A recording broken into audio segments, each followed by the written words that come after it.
aujourd'hui un peu avec ça. Comme si j'avais dit d'arrêter avec ça aujourd'hui. En réalité, non. Ça continue toujours à me parler. Même le dimanche, on va parler de cela, mais d'une autre façon. Ça sera toujours un sous-terme. Notre sous-terme, c'est les bons bergers. On va savoir que un berger, c'est un guide. Il est un guide.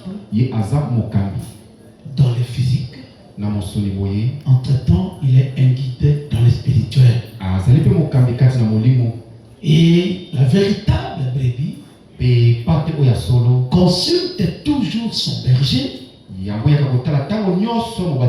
Il consulte le berger dans toutes ses préoccupations. Et elle consulte le berger. Guide, berger, je vais faire ça. Sera-t-il possible? Ça, c'est une brebis qui connaît la valeur de son âme et il connaît la valeur de son berger.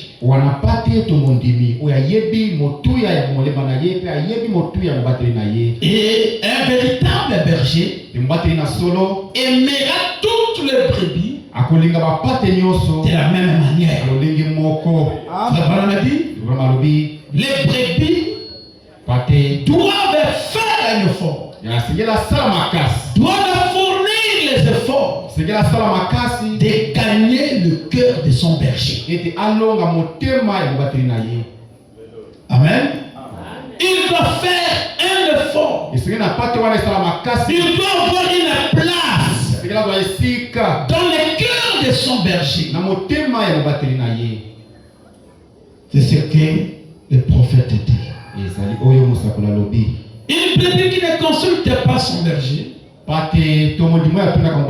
même avant d'aller quelque part répondre à une invitation quelconque. Pasteur, berger, guide, je suis invité dans tel endroit. Pourrais-je partir? Et il regarde si il peut permettre ou pas. S'il ne le permet pas, il ne fera pas la guerre à son berger. Il ne va pas discuter avec son berger. Le berger connaît la nourriture que ses brebis mangent. Est-ce que là où il part, cette nourriture qu'on mange là-bas, c'est la nourriture des brebis? Je dois entendre la main. C'est la nourriture des brebis. Soit que c'est l'okoé qui va tuer cette brebis. Oh non, mais là-bas on prêche toujours Jésus. On prêche Jésus. Mais c'est quel genre de Jésus qu'on prêche? Amen. Parce que même dans la Bible, avant que quand Jésus était sur la terre, Jésus prêchait. Il y avait des religieux qui attendaient toujours la venue du Messie. Qui prêchaient toujours le Messie viendra. Le Messie viendra. Il y avait des sacrificateurs qui prêchaient le Messie viendra. Les religieux, mais n'étaient pas des croyants. Excusez-moi les termes. Ils étaient des croyants, mais pas les croyants authentiques. Ils étaient des religieux. Tu peux être un religieux, mais non pas un chrétien. Je vais entendre la main. Tu peux être un religieux. Tu pars à l'église. Tu écoutes la parole. Tu payes la dîme. Tu soutiens les causes des choses. Mais tu n'es pas un chrétien. Tu es un religieux. Parce que en ce temps-là, même les califes, beaucoup de serviteurs, des sacrificateurs,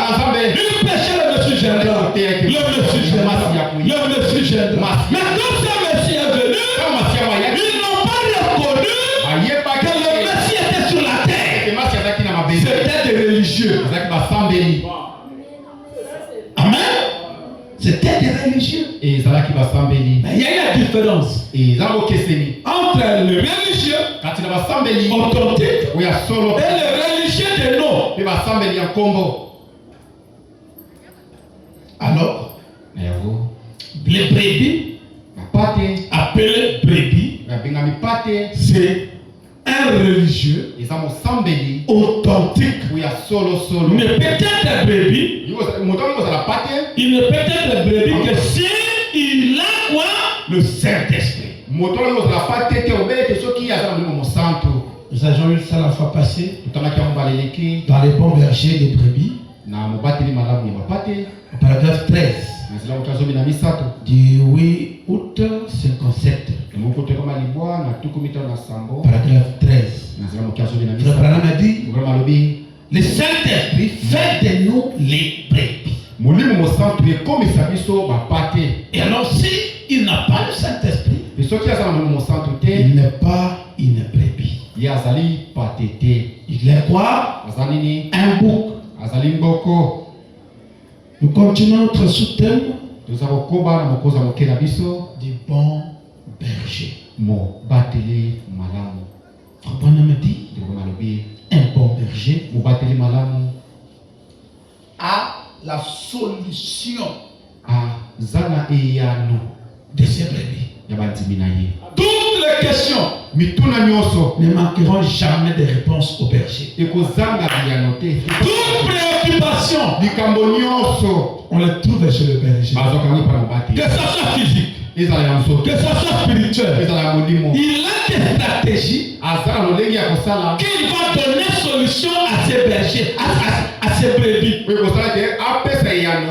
Si le brebis est malade, le berger est un médecin. Il ne manque pas le médicament. Il ne manquera pas de remède. Brebis est malade. Le berger vient avec un remède. Il lui donne le remède. Il lui donne, prends ça. Prends ça. Prends ça.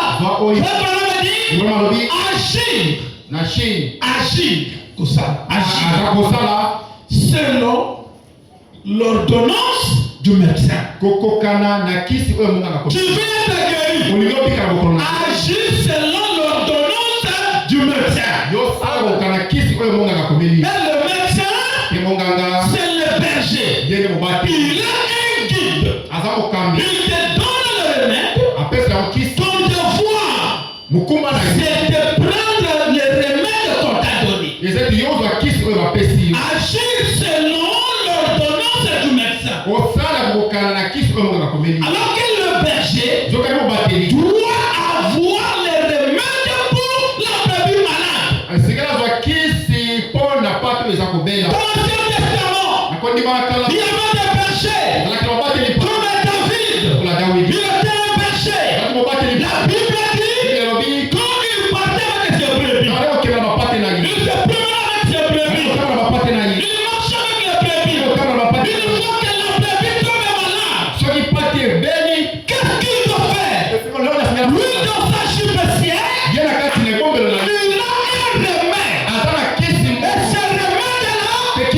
C'est le miel. Et comment il va faire? Le miel. Dans sa chupessière. Branham dit, ce miel-là, c'est pour les brebis. Une fois que les brebis tombent malades, il prend ce miel, il met ça sur un rocher. Et quand il applique le miel sur le rocher, la brebis malade, il vient, elle va lécher maintenant le miel sur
Le miel a en lui beaucoup de solutions.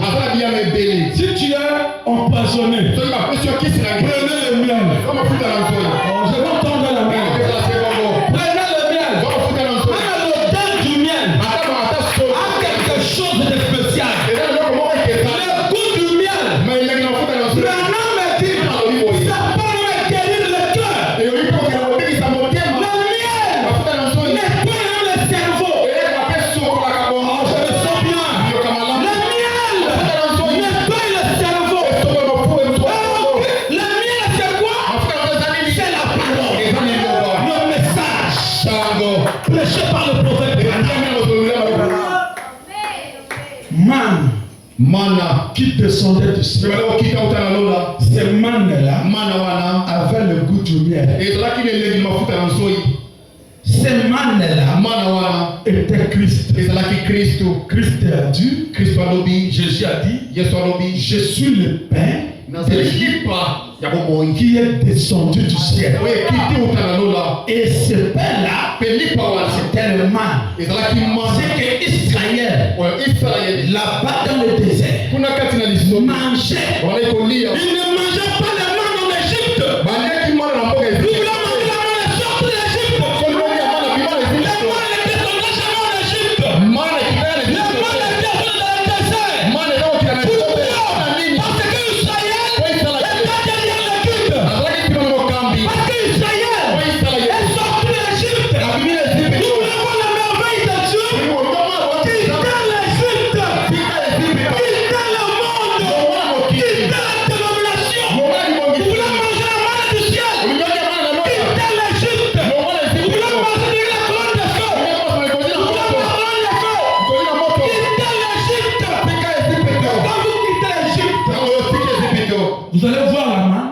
Vous allez manger la manne. Vous allez voir les serpents dedans. Je me sens bien.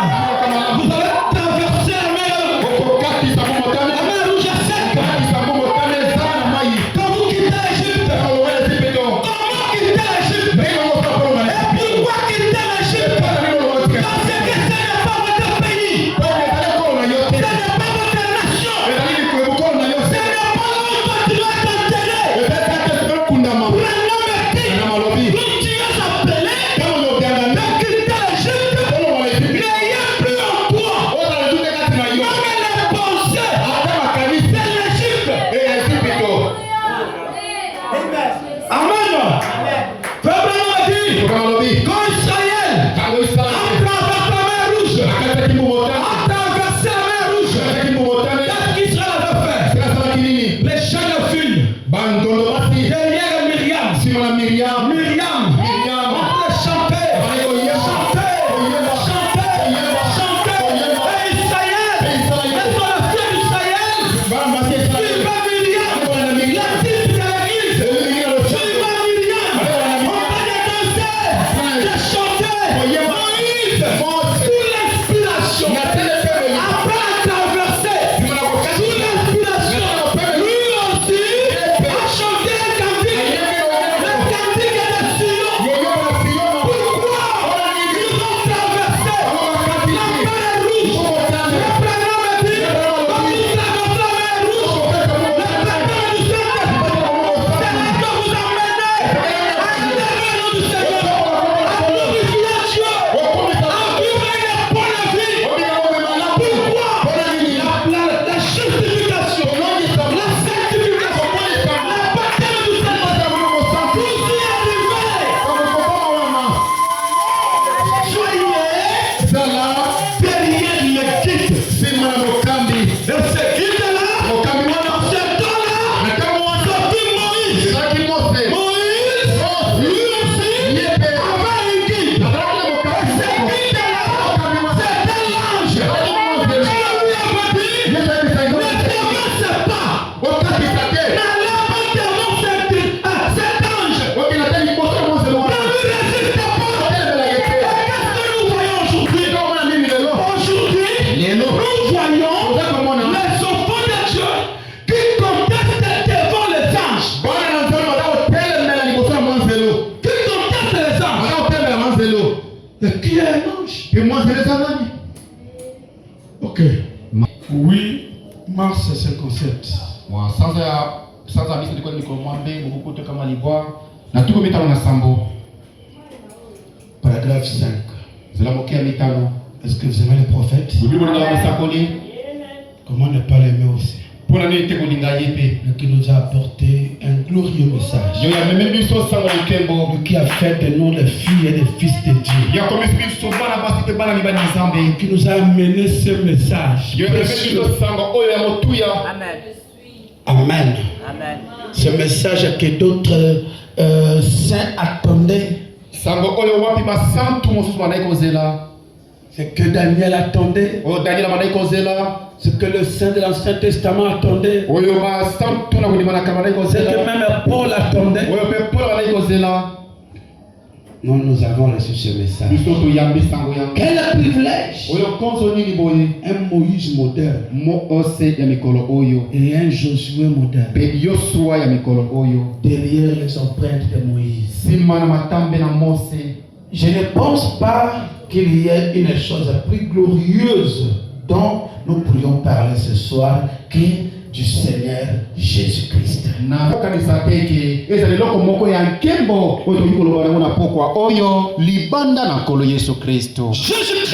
Jésus-Christ, la chose est glorieuse qu'il faut parler.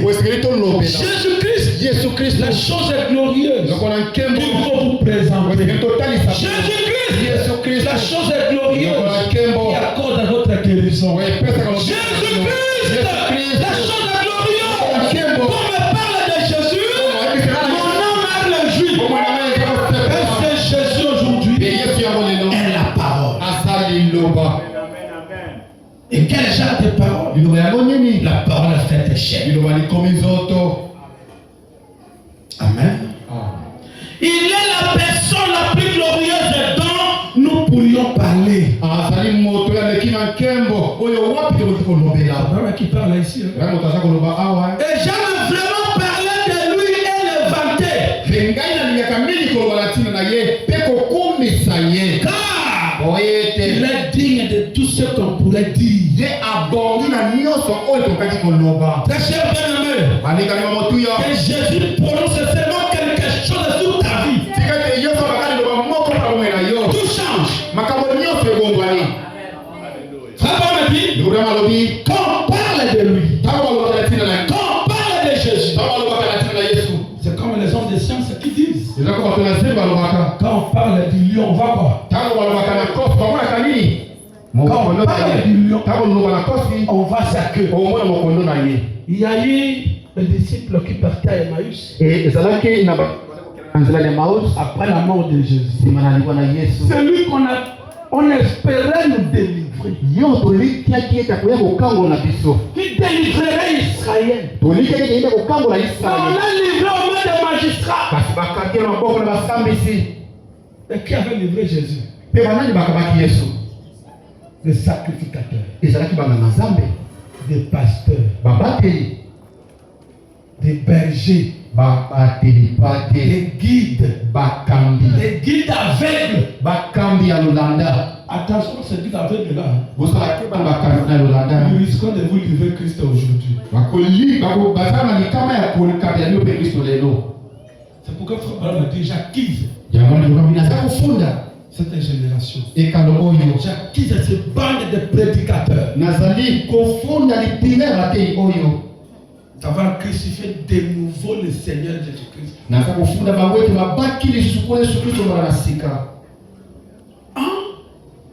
Attention. Et j'aime vraiment parler de lui et le vanter. Car il est digne de tout ce qu'on pourrait dire. Et je n'ai pas encore trouvé dans ma voix. Ou plutôt dans ma pensée un mot qui puisse donc exprimer ma gratitude envers lui pour tout ce qu'il a fait pour moi et pour les autres. Et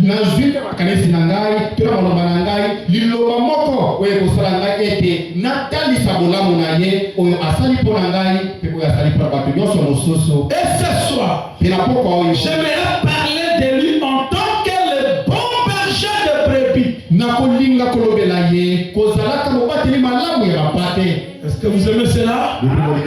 Bravo Et ce soir, j'aimerais parler de lui en tant que le bon berger de brebis. Si adoption pouvait voir ce Jésus encore de nouveau ce soir, fait chier.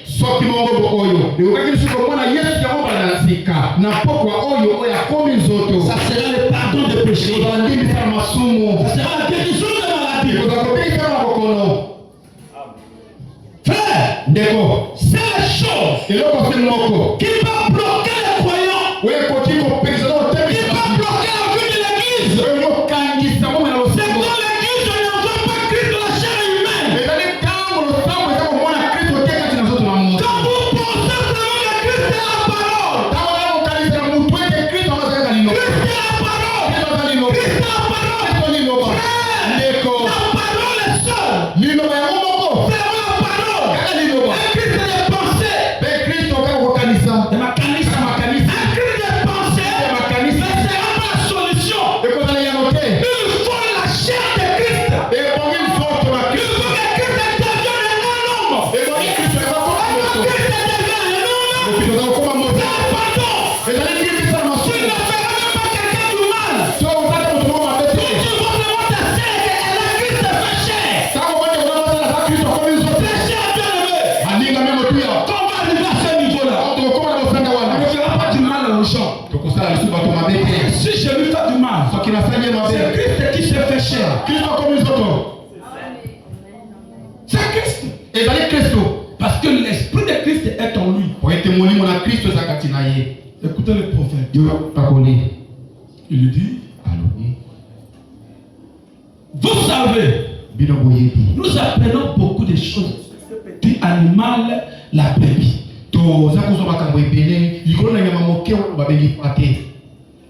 Et je me disais que peut-être le Seigneur voulant, demain soir, si je ne suis pas obligé de prendre l'avion pour le sud de l'Arizona, demain après le petit déjeuner, j'aimerais parler sur l'agneau et la colombe. L'agneau et la colombe. Il peut dire que l'agneau et la colombe ont la même nature. C'est la colombe qui conduit l'agneau. Je dois prendre la main. La colombe ne peut descendre sur un bouc. Non. Elle ne peut descendre sur une chèvre.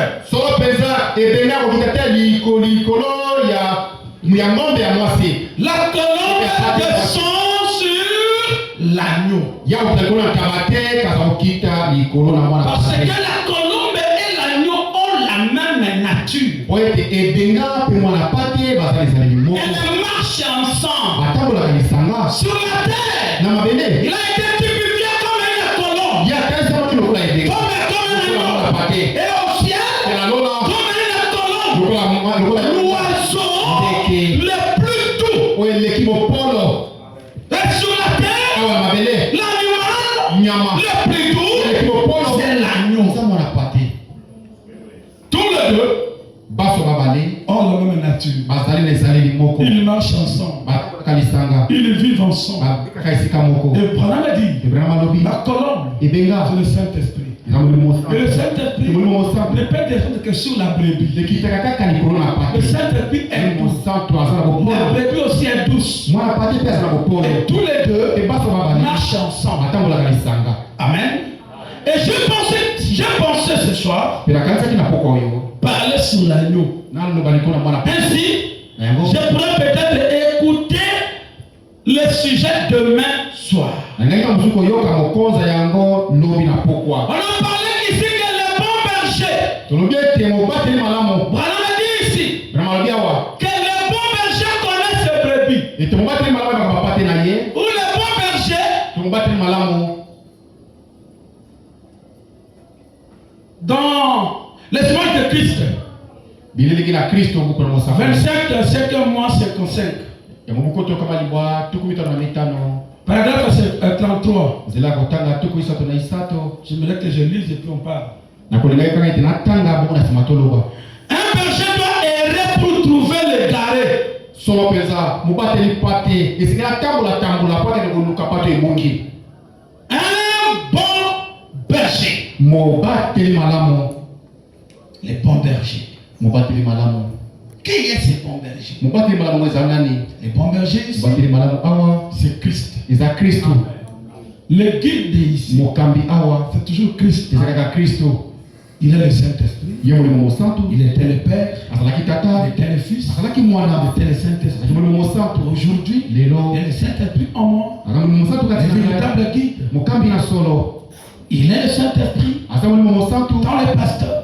kati na mubateli il faut pas mettre que le pasteur dans une église est le Saint-Esprit ndio maana mubateli kati na losamba azalaki Mungu Santo il est l'ange yaza mwanzelo il est un berger azalaki mubateli il est un guide azalaki mokambi il est azali et tout ce que nous parlons ici pebio totakolobela ne awa regardez pas seulement à l'homme kotala kaka moto te regardez tout spirituel tala na ngambo na molimo ici awa le bon berger mubateli malamu c'est Christ za Kristo c'est pourquoi ici il a dit yango wana awa lo le bon berger mubateli malamu donne sa vie pour ses brebis apesaka bomoi na ye mpona c'est Jésus qui a donné sa vie pour toi eza nde yesu mpo apesa bomoi na ye le mpona Bible dit balobi pour que nous ayons la vie po biso tozwa bomoi il faut qu'une vie puisse mourir esikaki bomoi moko ekufa dites-moi amen ngo pour que Abel soit pardonné po ete abel alimbisama pour que Adam et Abel soit pardonné po ete ewa mpe adamu na abel balimbisama il fallait que Abel puisse avoir la révélation esikaki na abel azomoniseli de ce qui était leur péché na oyo ezalaki lisumu na bango ce qui les avait poussés à être expulsés we salaki ete babenganama et excommuniés du jardin babenganama libanda na ils ye sont expulsés du jardin babenganamaki na elanga à cause de leur péché yatina na masumu maintenant sasa et ete Abel par la révélation abel nazali emoniseli a offert à Dieu un sacrifice plus excellent que celui de Caïn abonzeli nzambe mbeka likabo oyo elekaki kitoko koleka ya oyo ya kayina parce